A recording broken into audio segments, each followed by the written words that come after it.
তো বাংলাদেশের এখন যে এই পারফরম্যান্স, প্রথম দিন এই সিরিজের প্রথম দিনে তারা খুব ভালো খেললো এবং আজকে এই যে পারফরম্যান্সের একটা ডাউনফল, এই পরিস্থিতিতে বাংলাদেশ আসলে ওয়ার্ল্ড কাপের জন্য কতটুকু রেডি? একটা সময় যখন ছিল 103 রান 13 ওভারে, অসাধারণ ব্যাটিং, সেখান থেকে বাংলাদেশ মেড আ কামব্যাক। এর মধ্যে অবশ্য এই দুর্ঘটনাটা ঘটেছে, কিন্তু পাকিস্তানকে চাপে রেখেছিল তারা। বাংলাদেশ আমরা দেখি যে অনেক সময় চাপে পড়লে চাপ থেকে বেরোতে পারে না, কিংবা অনেক সময় চাপ রাখতে পারে না, প্রেশার দেয় টিমকে, ধরে রাখতে পারে না। বাট আজকে আমরা যেটা দেখেছি যে দে মেড আ কামব্যাক। তারা 300 রানের নিচে, বিকজ একটা পর্যায়ে মনে হচ্ছিল 300 350 রান করে ফেলবে তারা। So we have to give credit to the Bangladesh.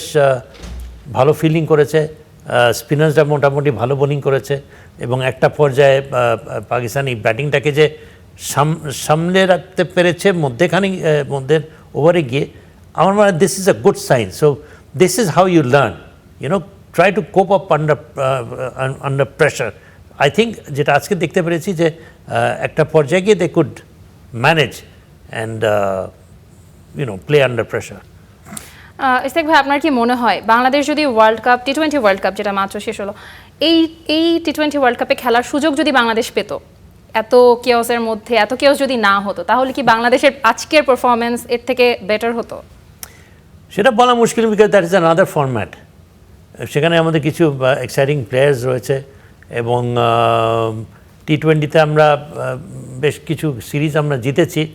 আমরা টি-20 ফরম্যাটে একটা পর্যায়ে যেরকম খেলছি, আলাদা একটা ধরন, কিন্তু প্লেয়ারদের একটা মেন্টাল স্যাটিসফ্যাকশন বা একটা মেন্টালি তারা স্ট্রং কি থাকতো যদি তারা ভালো হতো। কি ভালো হতো যে অনেক প্লেয়ার যারা সুযোগটা পায়নি, তারা বঞ্চিত হয়েছে ওয়ার্ল্ড কাপ।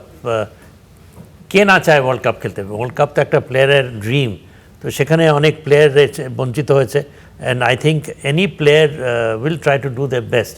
এবং বাংলাদেশ এখন is in a rebuilding stage. বেশ কিছু এক্সাইটিং প্লেয়ার্স বাংলাদেশ দলে আছে, তো ওদের জন্য প্রয়োজন ছিল খেলাটা। এবং আগামীতে অনেক প্লেয়ার আছে যারা হয়তো বা খেলার সে সুযোগ পাবে না, তারাও ইতি টানবে খেলার থেকে। সো আমার ইয়ে ছিল যে Bangladesh would have performed good in the World Cup.